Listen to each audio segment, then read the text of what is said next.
The Corbett Report is brought to you by you. Your support makes the Corbett Report possible.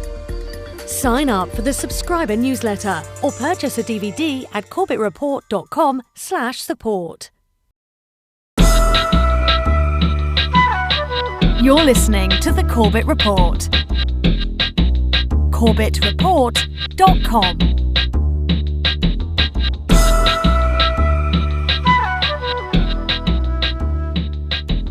Welcome, ladies and gentlemen, welcome to another edition of the Corbett Report. I'm your host, James Corbett, coming to you, as always, from the sunny climes of Western Japan, here on this 20th day of September, 2013. Welcome to episode 281 of the Corbett Report podcast, Solutions, Overcoming Stockholm Syndrome. Of all of the psychological states that can develop in the wake of any traumatic or abusive incident, perhaps none is as counterintuitive or therefore as fascinating as Stockholm Syndrome. Victims of Stockholm Syndrome develop compassion and loyalty towards their captors.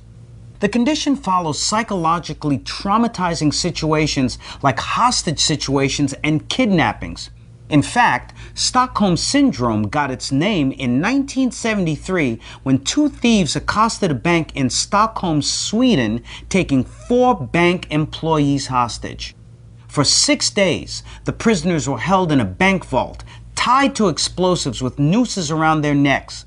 During a rescue attempt, police were shocked when the captives took offense, siding with the captors. Like the Stockholm victims, people who develop this condition endure situations where they're forced to contemplate the reality of severe injury or death. In order for Stockholm Syndrome to develop, a victim must also perceive that her captors have shown occasional kindnesses. Being permitted to eat, not being punished for a so-called transgression, and even being allowed to live are all considered benevolent to someone with Stockholm Syndrome. People with Stockholm experience symptoms similar to post-traumatic stress disorder patients. They may have flashbacks, nightmares, distrust of others, and the inability to enjoy previously pleasurable activities. No one is sure why this phenomenon occurs, but it has been suggested that a victim believes, perhaps unconsciously, that forming an attachment to her captor maximizes her survival. Oddly, Stockholm Syndrome doesn't resolve in tandem with the end of a hostage situation.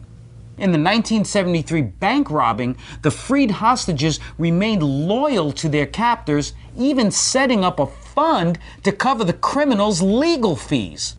These symptoms of Stockholm Syndrome are actually something of an anomaly, because according to FBI reports, 73% of abduction victims show no compassion or affection for their captors.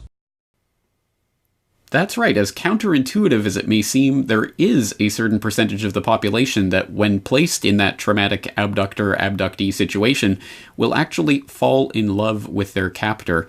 And this is a well-documented psychological phenomenon going back at least to the 1970s, from the 1973 robbery and hostage-taking that took place at the Credit Bank in Stockholm, Sweden. And again, this is a very fascinating phenomenon. So let's find a little bit more perspective on what this phenomenon is and how it develops from a most unlikely source. The FBI Law Enforcement Bulletin from July 1993, which had an article on this subject that has been preserved in, of all places, the website of the United States Air Force Air University. Don't ask me the connection there, but at any rate, it's an interesting little piece that goes some way towards debunking the idea that this is a very common phenomenon, that this is something that happens in every hostage-taking and the like. It tries to downplay the Stockholm Syndrome as it has been played up in the media over the years, and provides a nice trope for the television programs and the like. And for more on that, you can see TV Tropes website and their entry on Stockholm Syndrome. But let's read a little bit from this article from the FBI Law Enforcement Bulletin from 1993 entitled Placing the Stockholm Syndrome in Perspective. Quote, on an August morning in 1973, an escaped convict took 4 bank employees hostage in Stockholm, Sweden. For 131 hours, the hostages shared a bank vault with another convicted criminal, the former cellmate of the hostage taker, who had demanded his release from a nearby penitentiary. Despite their ordeal, after the incident, the hostages reported that they had no ill feelings toward the hostage takers and, further, that they feared the police more than their captors. Psychologists called this newly discovered phenomenon the Stockholm Syndrome. A coping mechanism also known as the Survival Identification Syndrome, the Common Sense Syndrome, or simply transference, the Stockholm Syndrome usually consists of three components that may occur separately or in combination with one another. Negative feelings on the part of the hostage toward authorities, positive feelings on the part of the hostage toward the hostage taker, and positive feelings reciprocated by the hostage taker toward the hostage. End quote. And reading further on from that article, quote, after interviewing numerous flight attendants who had experienced the hijacking, FBI researchers concluded that three factors must be present for the syndrome to have the potential to develop. First, a significant length of time must pass. Second, the hostages and the hostage takers must maintain contact, i.e. the hostages are not hooded or isolated in a separate room. And third, the hostage takers must treat the hostages kindly, or at least not physically abuse or verbally threaten them. End quote. Well, of course, you can go and read that full article in its full context to talk about the ways that they try to downplay the phenomenon and say it's not quite as common as people like to think. But let's just dwell for a moment on those criteria that they use to describe the necessary conditions for this type of syndrome to occur. Firstly, there must be an extended period of time in which the abductors and abductees are in relations. There must be actual close contact between the two. And thirdly, the abductors must treat the abductees kindly at least some of the time, at least on the surface. And with that combination, there is, again, a certain percentage of society that will actually fall in love with their captors in one form or another. Maybe not necessarily in type of physical love or amorous love, but at any rate, a type of bonding that takes place. And again, it's a very strange phenomenon, but the question may be asked, well, what of relevance is this to what we talk about here on the Corbett Report week in and week out when we look at the bigger pictures facing society? Well, I posit to you the question, is there a societal Stockholm Syndrome taking place? Like the Stockholm victims, people who develop this condition endure situations where they're forced to contemplate the reality of severe injury or death. There are new revelations this morning involving the U.S. drone strikes program. In a 16-page memo obtained by NBC News, the Justice Department makes the legal case for the killing of American citizens overseas if they are believed to be, quote, senior operational leaders of al-Qaeda or an associated force, even if there is no intelligence indicating they are engaged in an active plot to attack the U.S. Wow. In order for Stockholm Syndrome to develop, a victim must also perceive that her captors have shown occasional kindnesses. Being permitted to eat, not being punished for a so-called transgression, and even being allowed to live are all considered benevolent to someone with Stockholm Syndrome. On New Year's Eve, in this 1,800-word signing statement, the president seemed to emphasize the point, quote, my administration will not authorize the indefinite military detention without trial of American citizens. No one is sure why this phenomenon occurs, but it has been suggested that a victim believes, perhaps unconsciously, that forming an attachment to her captor maximizes her survival. Would you all support the impeachment of Barack Obama? For what specifically? Anything. Your choice. Because I don't like his tie? Like, war in Afghanistan. that's not even a question. For the war in Afghanistan, yes. What about for his assassination of a U.S. citizen for speech crimes? I mean, it's a bad thing. It's definitely a bad thing. Not impeachable? If I thought it was realistic or useful to the country to unseat the president right now, especially a year before an election, like, it's a bad thing. But is it going to really benefit the country? What concrete benefits do we achieve by impeaching him? Well, we'd get a dangerous, violent extremist out of office, at least. Yeah, but what happens to the country? Oh yes, friends, it is my contention that there is a certain percentage of the population that very much is suffering from societal Stockholm Syndrome and have learned to love their captors, their abductors, in the positions of political power who have us all hostage in this societal prison that has been constructed around us and that does not need much elaboration for my regular listeners or followers of the alternative media generally. And unfortunately, I think we've probably all encountered people suffering from this condition in our own day-to-day lives, the people who are under the thrall of the politicians or the other spokesmen and mouthpieces for political power, whether it be in the media or in the education field or what have you, the people who have learned to love that servitude and take it on. And yes, the phrase people can learn to love their servitude was, of course, famously utilized by Aldous Huxley in his 1962 speech at Berkeley, The Ultimate Revolution, to describe a very scientifically crafted technique for making people love their servitude. This is a very much cruder technique, but one that unfortunately is effective nonetheless, or at least effective on a certain percentage of the population who simply are susceptible to this type of syndrome. And it is, again, as I say, it's something that should probably be familiar to most of my listeners who have undoubtedly encountered someone in their life who will continue to stick up for the government or for Obama or for the system in general or for the idea of patriotism, my country right or wrong, or whatever ways in which people manifest this sick love for the system that is enslaving them. I'm sure we have all experienced that, at least in some of our friends and colleagues and neighbors and co-workers and the like.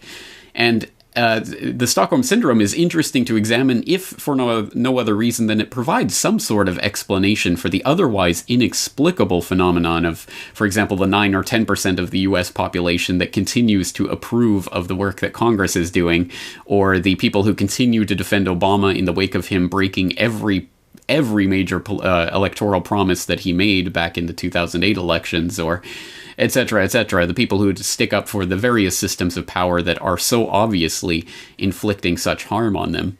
And we are together in this societal prison where we have been for generations, and where people are slowly becoming conditioned to the idea that nothing they do has any relevance whatsoever on the structure of society. That they can vote this way or that way, they can rally and petition, and they can stage marches and protests, and they can do this or that, but nothing's fundamentally going to change. That ultimately it's just a question of which side of the oligarchical left or right wing you want ruling over you, and that isn't much of a choice at all. And this creates a very, very depressing state of affairs for many people, and of course that is exactly the point. For those that they cannot capture with Stockholm Syndrome, which again only represents a sliver of the percentage of the population that is abducted, but for those that they can't capture with Stockholm Syndrome, they will capture with something that is referred to as learned helplessness.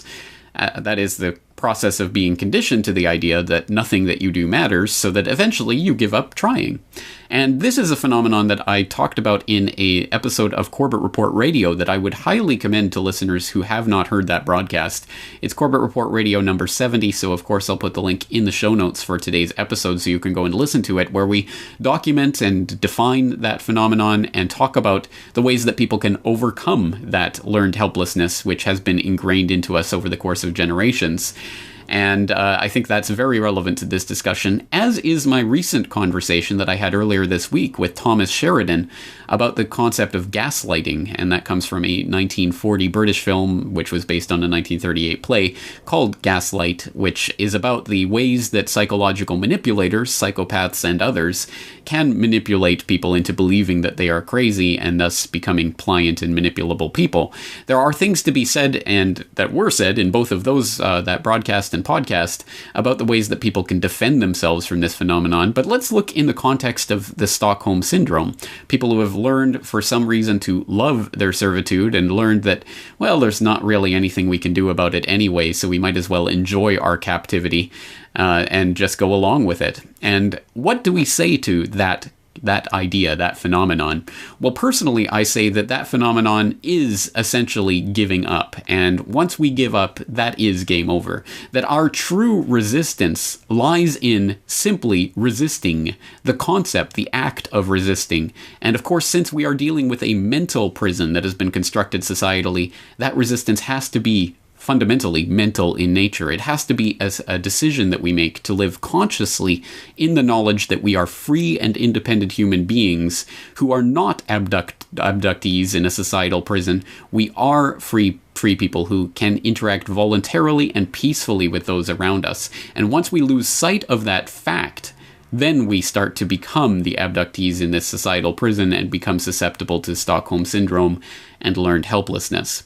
So, at least part of what it means to actually resist in this system is to effect a change in consciousness.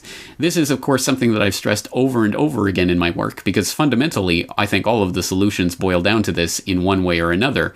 And of course, there are a lot of physical ways that we can practically implement that in our lives, and we've gone through that on this podcast numerous times, talking about alternative and complementary currencies, talking about the ways that people can get involved in community gardening and local farmers markets, talking about 3D printing and revolutionizing the idea of manufacturing, and all of the other ways that people can bring these solutions down to their local level and to take the power back into their own hands that has been usurped to the would-be abductors of our society for far too long. But at the end of the day, it still comes back down to that fundamental consciousness, the understanding of ourselves, not as abductees in a societal prison, but as free human beings. And that, my friends, is the way out of this mental prison. That is the key that will open that barred door. And this is something that I had the chance recently to discuss with Adam Lane of Wu Wei Cafe. People might remember that he interviewed me once, I believe a couple of years ago now, at least a year and a half ago perhaps, that is in the archives of CorbettReport.com, so of course I'll put a link into that previous conversation. And recently he interviewed me for a series that he's doing on his podcast talking about the idea of revolution and what revolution really means and how it can actually be achieved. And I was the first guest to be honored to appear in that series, and so we had a very interesting discussion that has not been released yet, but you guys will know about it once it has been. It will be available through the Corbett Report, and I will make sure that you guys get that link. But in the meantime, I'd like to share a little bit of that conversation with you, where we talked about this very idea of the cultural revolution, the consciousness revolution, which is the only real form of revolution and the only way out of this societal prison. Although I think it was the Machiavellian idea that change needed to occur on a regular basis, at least superficially, so that that appearance of a cycle, that appearance of a change. It's kind of like when you are voting for Obama instead of Bush, and the whole campaign is of change. That is classic textbook Machiavelli, in that people need to see this happen, and so they even seem to be opposed, right? They seem to be Obama is this smart intellectual, somewhat African American who is going to change and bring hope. And to me, when all that was happening, I was kind of with the group that was saying, look, this is textbook propaganda. It's almost the same speeches that were given in Germany with the whole game plan involved. So people never questioned it then. They do now, I think, because Obama has proven to be worse than Bush in so many different ways, especially his war record. And they realized that the change was simply a brand name change, and yet it's the same product, or new and improved. So that goes on and on and on. So we really got to start looking at what actually causes change in society, or what causes change in humanity, and go with it there. But until people start to recognize all the different types of manipulation that occurs, they're never going to even be able to find a real change, because they keep falling for the same tricks. They keep falling for the same, prestidigitation over and over and over again. Well, the point that you raise is an important one. It's the idea that there is a sort of boiling point, and once the society reaches that boiling point, there needs to be an escape valve of some sort. So some change has to occur, and of course, it can be completely window dressing change. But as long as it happens, the public can be placated for a little while longer. And I think that even that aspect of societal manipulation has been basically whittled down to a scientific craft in and of itself, judging at what stage of the boiling the public is at, how much of a release they're going to need, whether this or that change will be the type of change that will bring about that release, whether that will, how long that will placate the society for. I think that there are, very detailed studies into all of these aspects of human behavior, and again, that's been going on for centuries, and so I think that ultimately, you're exactly right. From time to time, there has to be some sort of change. That's what Machiavelli and others were pointing out, and I think that what not only Huxley but Russell and others writing in the mid-20th century were talking about is the ending of that era in which there has to be that cyclical change, and the beginning of almost a different species. I think that the long-term game plan is to create a sort of substrata of humanity that are just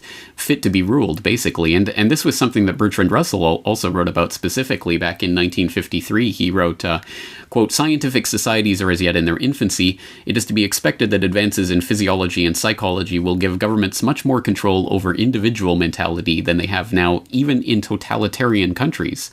Fichte laid it down that education should aim at destroying free will so that after pupils have left school, they shall be incapable throughout the rest of their lives of thinking or acting otherwise than as their schoolmasters would have wished. Diet, injections, and injunctions will combine from a very early age to produce the sort of character and the sort of beliefs that the authorities consider desirable, and any serious criticism of the powers that be will become psychologically impossible."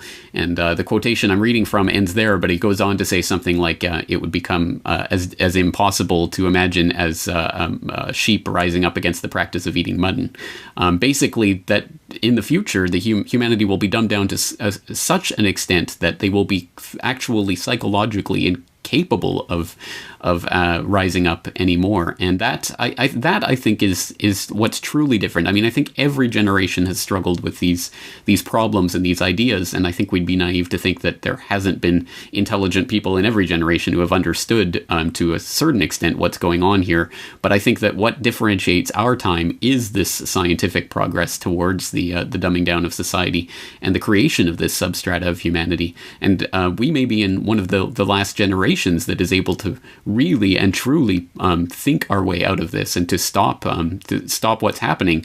And unfortunately, if the battlefield of this real test of whether revolution will take place, rebellion, fruitful revolution, whatever you want to call it, will take place, is in our mind, then all of this really comes down to our consciousness and our psyche, and basically our ability to retain the ability to say no and to just simply stop complying with the system that's been slotted into place around us.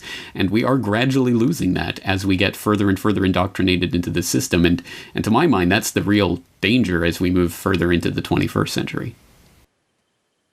Absolutely. That's exactly why on my blog and various work, I'm trying to find time to do, as far as podcasting goes, my whole focus has been on consciousness. First, in my own life, how do I change my own consciousness? How do I release myself from the influences that direct how we decide things for ourselves? Now, I mean, I remember having a conversation with a bunch of people at one conference on consciousness, and one of the people there made a kind of a blanket statement. She says, "I hear all this conspiracy talk about mind control and stuff," and she says, "I don't know anybody who's under any kind of mind control." And I said, "Oh, really? That's interesting, because I've never met anyone who wasn't." Myself included, because mind control, if you think of it in the just as under control, like you're a zombie who someone has a remote control for. Yeah, okay. I don't know of anything that happens in that way. I'm sure they would love to have that, but as far as influencing outcome and decision and behaviors, that is certainly programmed deeply into the entire aspect of civilization, I think, from the beginning. And right now, like you said, it's so advanced. You have marketing campaigns that have a whole group of people watching their commercials. They're not filling out forms like they used to do in the 30s, or questionnaires with psychologically targeted questions. What they're doing is they're hooked to EEGs and MRIs, and they literally call it, neurological marketing. So they're looking to see exactly how that affects you, what part of your brain it affects, and how much of it. So almost a commercial doesn't even have to have the product, as long as they trigger the right little lights in your brain and then associate that to their brand. They're happy. They really can get inside and under your skin without anybody knowing it. And to me, I find that all the time. Even today, I'll start watching mainstream news somewhere, and at least when I'm not really focused on it, I'll suddenly go, wait a minute, I'm like believing the story here.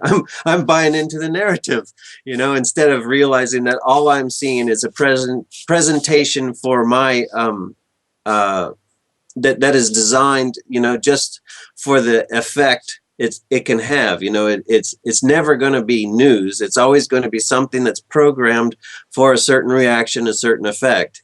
And I believe that goes, it might sound, I'm sure, very conspiratorial to a lot of people, but I think it goes completely across the board for all mainstream media.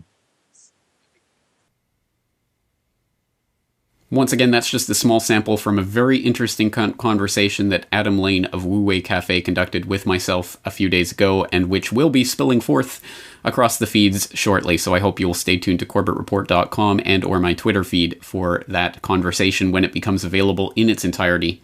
But in the meantime, I think I would like to wrap up today with a summary, not only of what we've learned, but of how we can actually apply this to our lives. What does it really mean to affect this revolution of consciousness, which I posit is the only way to really defeat this mental prison that we've been placed in, to overcome the Stockholm Syndrome and the learned helplessness that so oppresses us?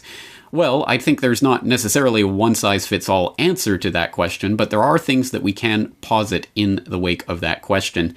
And I think one article that I came across quite recently that does a great job of putting this into perspective appeared on LouRockwell.com just a few days ago.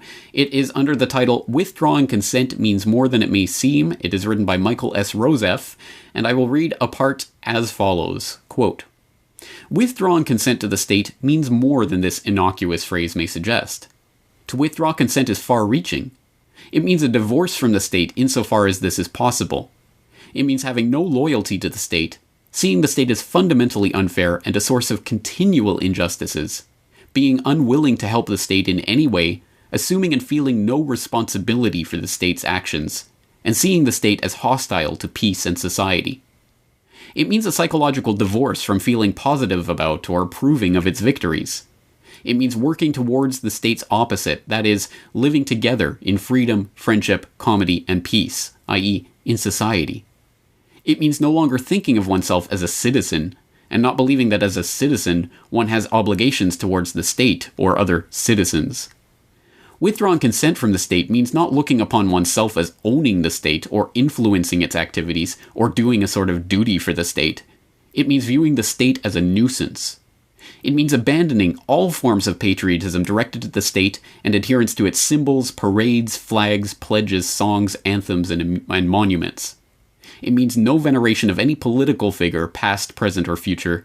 It means no veneration of the Constitution. It means, as much as possible, avoiding all interactions with government. Withdrawing consent does not mean being antisocial. Just the opposite. Going toward a natural order in society of life, freedom, and property is the natural law alternative to the state and its artificial legalistic order. Withdrawing consent can go much deeper than these changes. It can mean seeking out the underground economy, homeschooling, leaving the country, and avoiding the mainstream media interpretations. Withdrawn consent is actually a creative challenge to be met by many and varied individual techniques. It might be that a person boycotts movies that glorify the military. It surely means not supporting the troops and not pasting decals to that effect on one's car. It might mean educating others or counseling young men and women not to join the military and not to seek government jobs. The scope for withdrawn consent is broad. I cannot possibly say what all it involves. For me personally, withdrawn consent does not mean being angry at the state, hating it, or turning to violence. I have never liked feeling either anger or hatred, and I try to eliminate them. I do not go around confronting state people intentionally or showing hostility to them. I feel that the state is winning if it gets to me." End quote. I like that article because I think it does draw out one of the key points of today's episode, which is that if there is a certain percentage of the population that can be drawn into a loving relationship with the state, the more the state draws itself into that abductor-abductee relationship, well, there is also the flip side of that. A certain percentage of the abductee population will hate their abductors and will strive against them and focus all of their energies on them, which of course creates a type of post-traumatic stress disorder in which the victim, the abductee, perpetually sees themselves in that position. They are the abductee, this is the abductor, and that all of their energies, all of their power, all of their thoughts, all of their actions must be directed toward that abductor. Well, in either event, whether it's Stockholm Syndrome or that type of hatred that is generated from the abductor-abductee relationship, still, all of one's focus goes towards the abductor, and they ultimately still have the upper hand in that relationship. It is only when we deconstruct that relationship, deny the very premise of the societal prison that we're living in, and deny the idea that we are abductees, and in fact affirm that we are nothing more and nothing less than absolute free individual human beings who have the free natural right to associate with whoever we want, in whatever way we want, however we want, whenever we want, in peaceful voluntary interactions. It is only then that we can truly escape the mental prison. And for all of those suffering from Stockholm Syndrome, well, obviously I would ask you to check your ideas and to check what is really happening in your relationship with those who are abducting you. For the majority of my audience, who I'm assuming is probably not in that Stockholm Syndrome category, but may be affected by learned helplessness and other forms of abuse that are inflicted by abductors upon abductees, I ask you to simply consider the idea of withdrawn consent and the mental choice that we make to live as slaves and abductees in a societal prison, or to live as free human beings. And it is a choice that we make every day by the way that we perceive ourselves and the way we act in the world. So there is much more to say about this matter, obviously, and we will continue to say it on this podcast going forward from here. But I think that'll be it for today, so I'm going to leave you there for now. Once again, asking you to continue doing this research on your own, and of course you can use the show notes for today's episode as a starting point for that research. I am James Corbett of CorbettReport.com, thanking you for joining me for this week's episode, and asking you to join me again next week.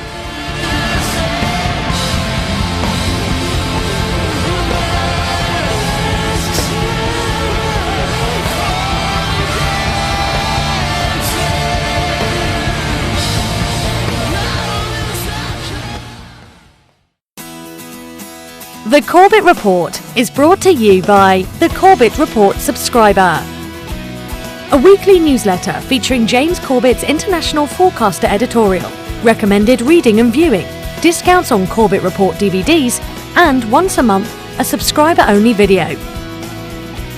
Sign up today to start receiving your copy at corbettreport.com/support.